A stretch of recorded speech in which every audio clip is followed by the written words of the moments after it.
What's up guys, and welcome back to On the Brick with another edition of On the Mock. This week we are going to be looking at only 5 creations, and there are several reasons for this.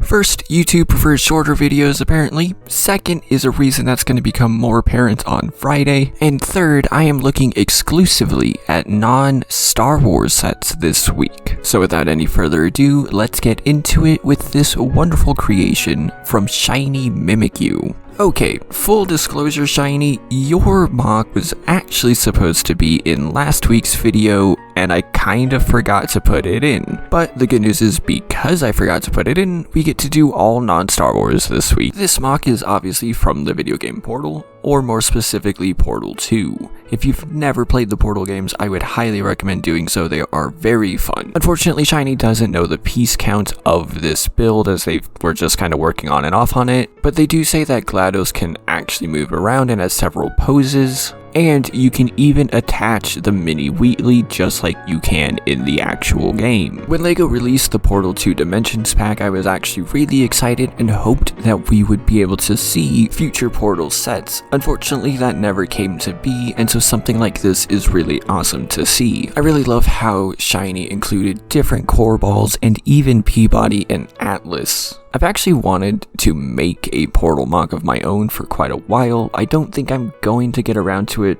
for who knows how long, but I'm glad you shared this one with me. Up next is a build from Ivy or IVI or 41, still don't really know how to say your name, I assume it's just Ivy though, and this is a semi-truck. Okay, quick fun fact about me is that I actually really enjoy semi-trucks. I literally have no idea why, I have no explanation or anything, I just think that they look cool. That's literally it. I also may or may not have over 100 hours playing American Truck Simulator, so something like this I find very cool to see and wish was a real set. Speaking of which, this mock took about 12 hours to design, contains 651 parts, and is unfortunately only 99% buildable. This is due to the fact that there are a couple brackets that are not available in red. I'm sure if you really wanted to, you could switch them out for a slightly different color and it would be fine. From what I've seen of Ivy, he likes working in minifig scale, and I believe this is no different. Actually, I'm not entirely certain of that at all, as they say this is barely road legal.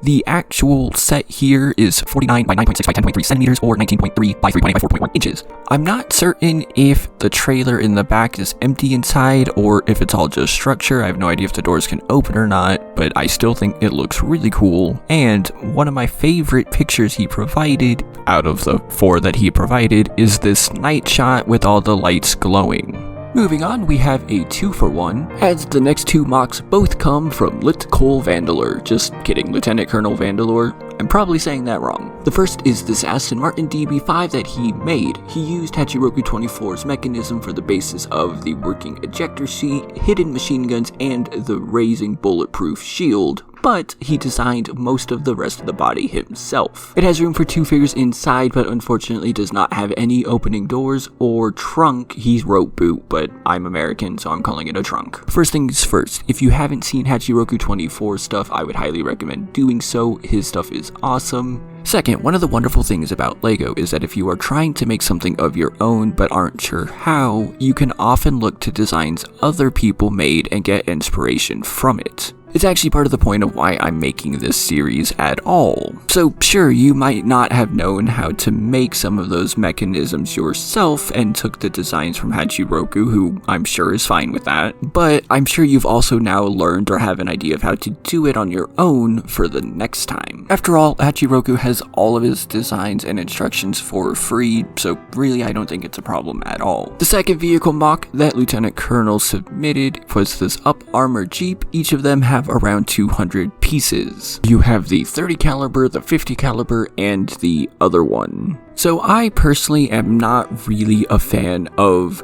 the military or the army or war, but that doesn't mean that I can't appreciate a good build or a good design. There are several fighter jets, tanks, or other things that I think look awesome, and I think it's important to recognize or understand that just because you might like how something looks doesn't necessarily mean you support that thing. For instance, I can recognize that Cristiano Ronaldo is a great soccer player, but I will never support him. Anyway, I do think that these are fun little builds. I wish we could see just a little bit more of them, but Lieutenant Colonel has made a good few military vehicles that I will be showing off in coming videos. And finally, we are going to be showing off a mock that I made. I actually just made this last week, sort of. This is actually the second time that I've made this. The first time was on my old hard drive, you all know about that, blah blah blah, so point being is I sat down and remade it. This is of course the new World Trade Center complex as it is today. This build contains only 834 pieces, but does include all of the buildings currently finished. That includes towers 1, 3, 4, and 7, the transport hub, the memorial building, and of course the memorial pools. Full disclosure, the base of this build and design actually came from Blue Bricks. They sell a model of this complex that I tried to purchase, and unfortunately that just didn't work out. But the instructions are free, and so I designed it in studio to see if I could get the pieces for myself, and in doing so, found myself making several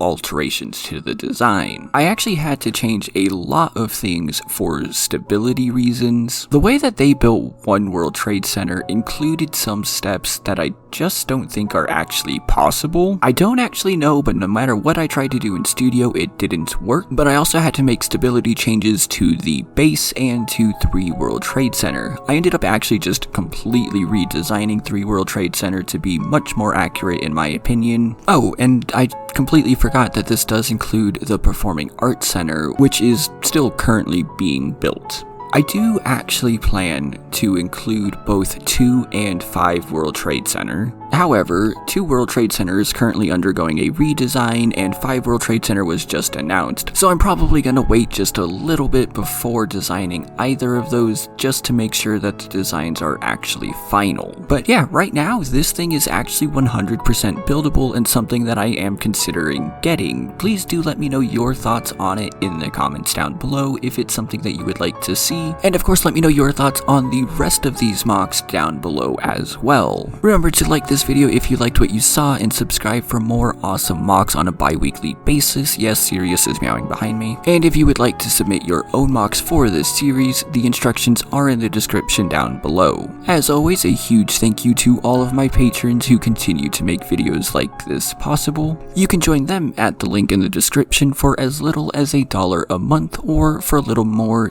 you can get shoutouts like Jonathan, Jaden, Project Elements, and Gears. I have a very special and unique video coming out on Friday, so thank you so much for watching, and I will see you then.